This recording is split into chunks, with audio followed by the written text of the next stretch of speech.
राधा वल्लभ श्री हरिवंश, राधा वल्लभ श्री हरिवंश। नारायणं नमस्कृत्यं नरं च नरोत्तमं देवी सरस्वती व्यासं ततो जयमुदीरये।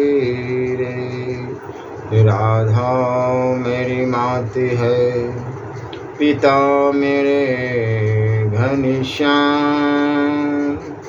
इन दोनों की चरणों में मेरा कोटि कोटि प्रणाम। ओम श्री परमात्मने नमः। श्री गणेशाय नमः। बृहस्पति जी का युधिष्ठिर से प्राणियों के जन्म का प्रकार और पापों के कारण तिर्यक योनियों में जन्म लेने का कर्म बतलाना। युधिष्ठिर ने पूछा, पितामह, पृथ्वी पर रहने वाले मनुष्य किस बर्ताव से स्वर्ग में जाते हैं और कैसे बर्ताव से नरक में पड़ते हैं? वे अपने मृतक शरीर को काठ और मिट्टी के ढेले के समान यहीं छोड़कर जब परलोक की राह लेते हैं, उस समय उनके पीछे कौन जाता है? भीष्म जी ने कहा, बेटा, ये उदार बुद्धि बृहस्पति जी यहाँ पधार रहे हैं, इन्हीं से इस सनातन गूढ़ विषय को पूछो। इन दोनों में इस प्रकार बात हो ही रही थी कि बृहस्पति जी वहाँ आ पहुँचे। धर्मराज युधिष्ठिर ने सभासदों सहित उनकी पूजा की और उनके पास जाकर इस प्रकार प्रश्न किया, भगवान, आप संपूर्ण धर्मों के ज्ञाता और सब शास्त्रों के विद्वान हैं, अतः बतलाइए, पिता माता पुत्र गुरु सजातीय संबंधी और मित्र आदि में से मनुष्य का सच्चा सहायक कौन है? जब सब लोग मरे हुए शरीर को काठ और ढेले के समान त्याग कर चल देते हैं, उस समय जीव के साथ परलोक में कौन जाता है? बृहस्पति जी ने कहा, राजन, प्राणी अकेला ही जन्म लेता है, अकेला ही मरता है, अकेला ही दुख से पार होता है तथा अकेला ही दुर्गति भोगता है। पिता माता भाई पुत्र गुरु सजातीय संबंधी और मित्रों में से कोई उसका सहायक नहीं होता। लोग उसके मरे हुए शरीर को काठ और मिट्टी के ढेले की तरह फेंक कर थोड़ी देर तक रोते हैं और फिर उसकी ओर से मुंह फेर कर चल देते हैं। उस समय केवल धर्म ही जीव के पीछे पीछे जाता है, अतः धर्म ही सच्चा सहायक है। इसलिए मनुष्य को सदा धर्म का ही सेवन करना चाहिए। धर्म युक्त प्राणी स्वर्ग में जाता है और अधर्मपरायण जीव नरक में पड़ता है। अतः विद्वान पुरुष को चाहिए कि न्याय से प्राप्त हुए धन के द्वारा धर्म का अनुष्ठान करे। एकमात्र धर्म ही परलोक में मनुष्य का सहायक होता है। अविवेकी मनुष्य ही लोभ मोह अथवा भय से दूसरों के लिए पाप करता है। युधिष्ठिर ने पूछा, महाराज भीष्म पितामह जी से कि पितामह,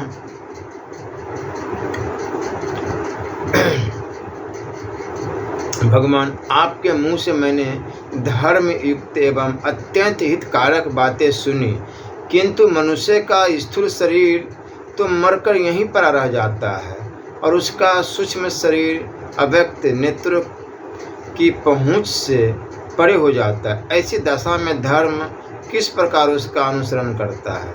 बृहस्पति जी ने कहा, महाराज धर्मराज, पृथ्वी जल अग्नि वायु आकाश मन यम बुद्धि और आत्मा, ये सब एक ही साथ सदा मनुष्य के धर्म पर दृष्टि रखते हैं। दिन और रात भी संपूर्ण प्राणियों के कर्मों के साक्षी है। इन सबके साथ धर्म जीव का अनुसरण करता है।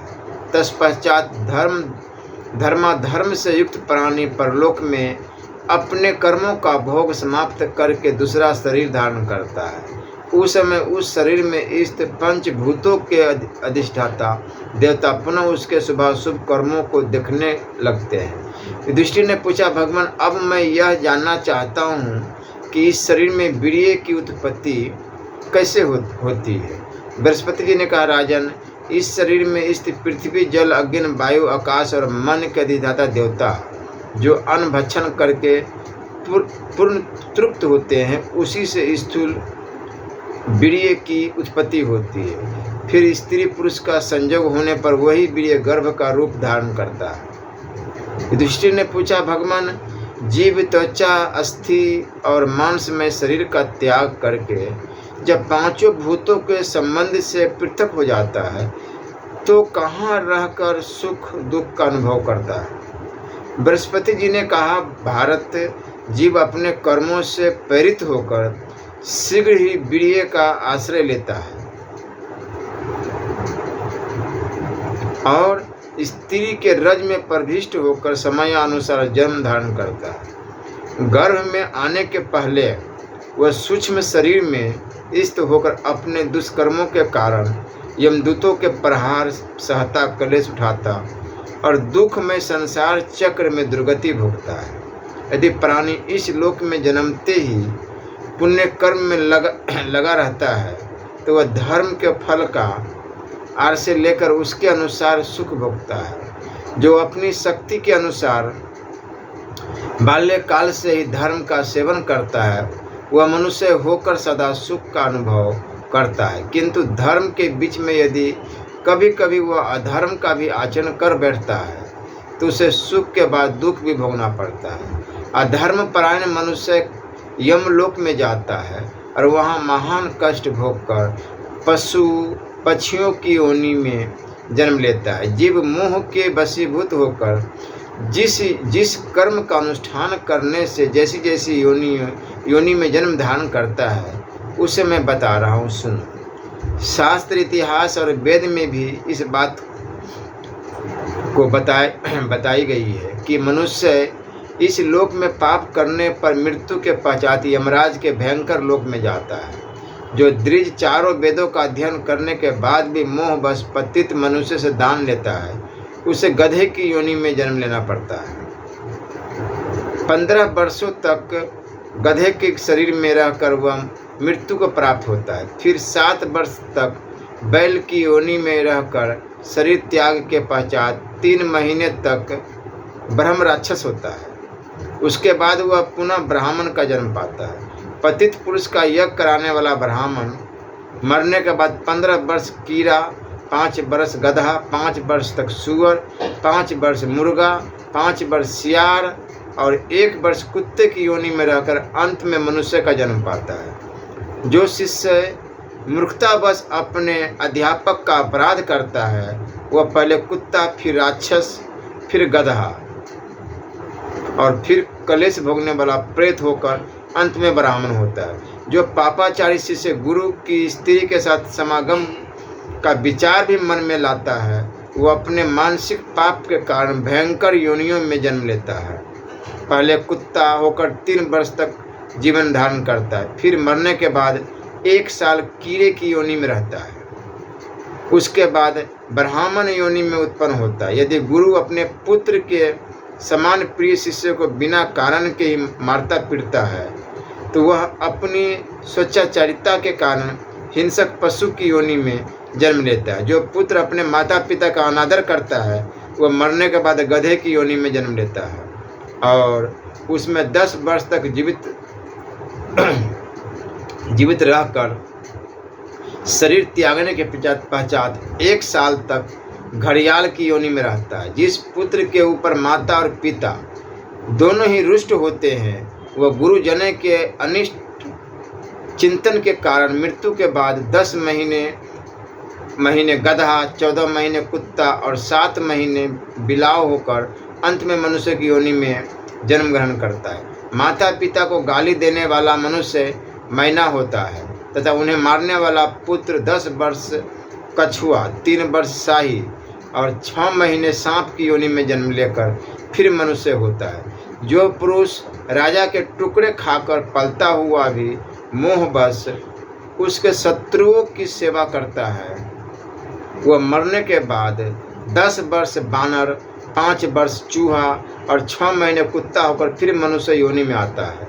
दूसरों की धरोहर हड़प लेने वाला मनुष्य यमलोक में जाता है और कर्म 100 योनियों में भ्रमण करके अंत में कीड़ा होता है। कीड़े की योनि में 15 वर्षों तक जीवित रहने के बाद जब उसके पापों का क्षय हो जाता है तो वह मनुष्य का जन्म पाता है। दूसरों के दोष ढूंढने वाला मनुष्य हरिण की योनि में जन्म लेता है, जो अपनी दुर्बुद्धि के कारण किसी के साथ विश्वासघात करता है। वह 8 वर्ष मछली, 4 महीना हरिण, 1 साल बकरा और उसके बाद कीड़ा होकर अंत में मनुष्य योनि में जन्म लेता है। जो पुरुष लज्जा का परित्याग करके अज्ञान और मोह के वशीभूत होकर धान, जौ, तिल, उड़द, कुल्थी, सरसों, चना, मटर, मूंग, गेहूं और सरतीसी तथा दूसरे अनाजों की चोरी करता है, वह मरने के बाद पहले चूहा होता है, फिर कुछ दिनों बाद मृत्यु को प्राप्त होकर सूअर की योनि में जन्म लेता है। वह सूअर पैदा होते ही रोग से मर जाता है। फिर 5 वर्ष तक कुत्ते की योनि में रहकर अंत में मनुष्य होता है। पर स्त्री गमन का पाप करके मनुष्य कर्मश भेड़िया, कुत्ता, सियार, गिद्ध, सांप, कंक और बगुला होता है। जो पापात्मा मोहवश भाई की स्त्री से व्यभिचार करता है, वह 1 वर्ष तक कोयल की योनि में पड़ा रहता है। जो काम वासना की पूर्ति के लिए मित्र, गुरु और राजा की स्त्री के साथ बलात्कार करता है, वह मरने के पीछे 5 वर्ष सूअर, 10 वर्ष भेड़िया, 5 वर्ष बिलाव, 10 वर्ष मुर्गा, 3 महीने चींटी और 1 महीना कीड़े की योनि में भ्रमण करके पुनः 14 महीने तक कीट योनि में पड़ा रहता है। इसके बाद पापों का क्षय होने पर उसे मनुष्य योनि मिलती है। जो ब्याह, यज्ञ अथवा दान का अवसर आने पर मोहवश उसमें विघ्न डालता है, वह 15 वर्ष तक कीड़े की योनि में रहकर पाप का भोग समाप्त होने के पश्चात मनुष्य होता है। जो पहले एक व्यक्ति को कन्या दान करके फिर दूसरे को उसी कन्या का दान करता है, वह मरने के बाद 13 वर्ष तक कीड़े की योनि में रहकर पाप क्षीण होने तक अंत में पुनः मनुष्य होता है। जो देव कार्य अथवा पितृ कार्य न करके बलि वैश्व देव किए बिना ही अन्न ग्रहण करता है, वह मरने के बाद 100 वर्षों तक कौवे की योनि में पड़ा रहता है। इसके बाद कर्म से मुर्गा और सांप होकर अंत में मनुष्य का जन्म पाता है। बड़ा भाई पिता का समान आदरणीय है। जो उसका अनादर करता है, उसे मृत्यु के बाद कोच पक्षी की योनि में जन्म लेना पड़ता है। उसमें 1 वर्ष रहकर वह चीरक जाति का पक्षी होता है और फिर मरने के बाद मनुष्य योनि में जन्म पाता है। शूद्र जाति का पुरुष ब्राह्मण जाति की स्त्री के साथ समागम करके देह त्याग के पश्चात पहले कीड़े की योनि में जन्म लेता है, फिर मरने के बाद सूअर होता है। सूअर की योनि में पैदा होते ही वह रोग का शिकार होकर मर जाता है। उसके बाद कुत्ता होकर अपने पाप कर्मों का भोग समाप्त करके मनुष्य योनि में जन्म धारण करता है। मनुष्य योनि में भी वह एक ही संतान पैदा करके मृत्यु का शिकार हो जाता है और चूहा होकर शेष पापों का उपभोग करता है। कृतधन मनुष्य मरने के बाद यमराज के लोक में जाता है। वहाँ यमदूत क्रोध में भरकर उसके ऊपर मुदगर और शूल की चोट खाकर दारुण अग्निकुंभ, कुंभी पाक, असिपत्र, तपी हुई बालू, कांटों से भरी हुई सलमली तथा अन्य नरकों की भयंकर यातनाएं भोगनी पड़ती। इस प्रकार निर्दयी यमदूतों से पीड़ित होकर कृतधन पुरुष पुनः संसार चक्र में आता और कीड़े की योनि में जन्म लेता है। 15 वर्ष तक कीट योनि में रहने के बाद मर जाता है, फिर बारंबार गर्भ में आकर उसी में नष्ट होता रहता है। इस तरह सैकड़ों बार गर्भ की यातना भोग कर बहुत बार जन्म लेने के पश्चात वह त्रियक योनि में उत्पन्न होता है। इस योनि में बहुत वर्षों तक दुख भोग कर अंत में कछुए की योनि में जन्म लेता है। दही चुराने वाला बगुला और शहद की चोरी करने वाला डांस होता है। फल मूल अथवा पुए की चोरी करने वाले को चींटी की योनि में जन्म लेना पड़ता है। जो निष्पाव नामक अन्न चुराता है, वह हलगोलक नाम वाला कीड़ा होता है।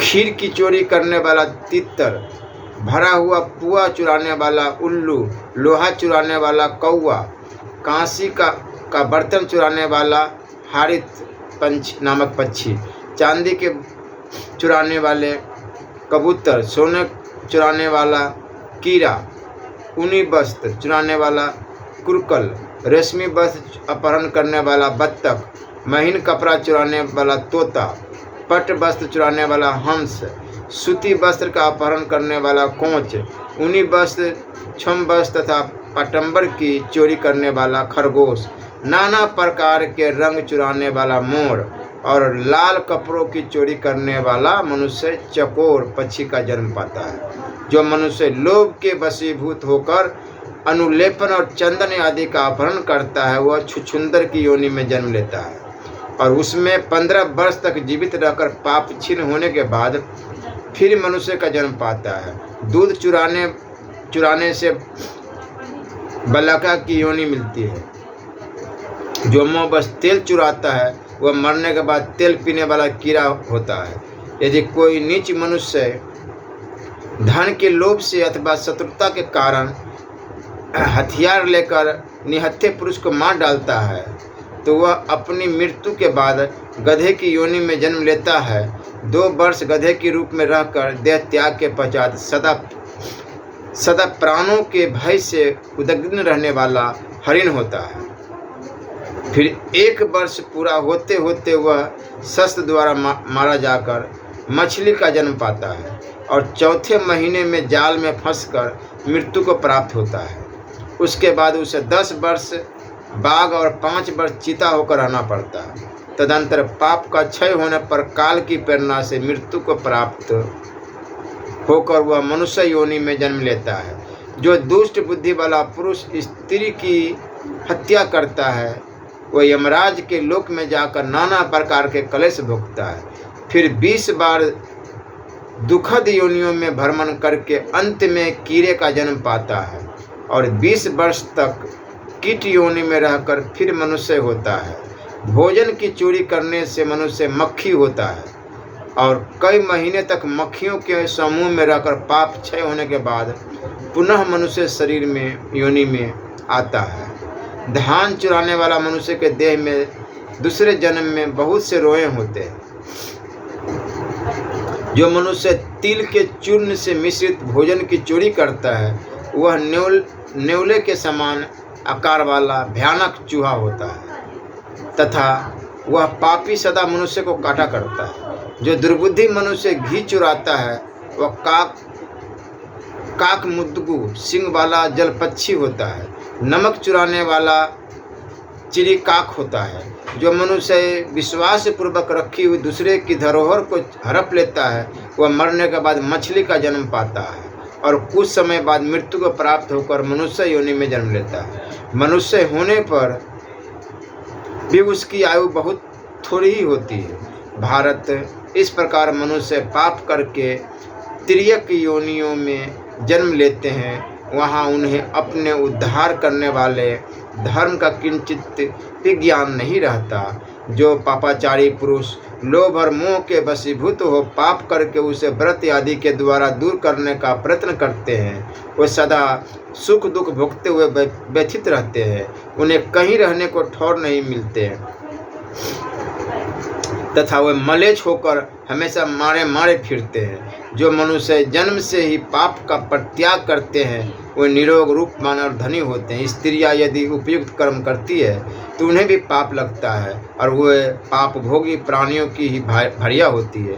महाराज, पूर्व काल में ब्रह्मा जी देवऋषियों के बीच यह प्रसंग सुना रहे थे। वहाँ उन्हीं के मुँह से मैंने यह सारी बातें सुनी थी और तुम्हारे पूछने पर उन्हीं बातों का यथावत वर्णन किया है।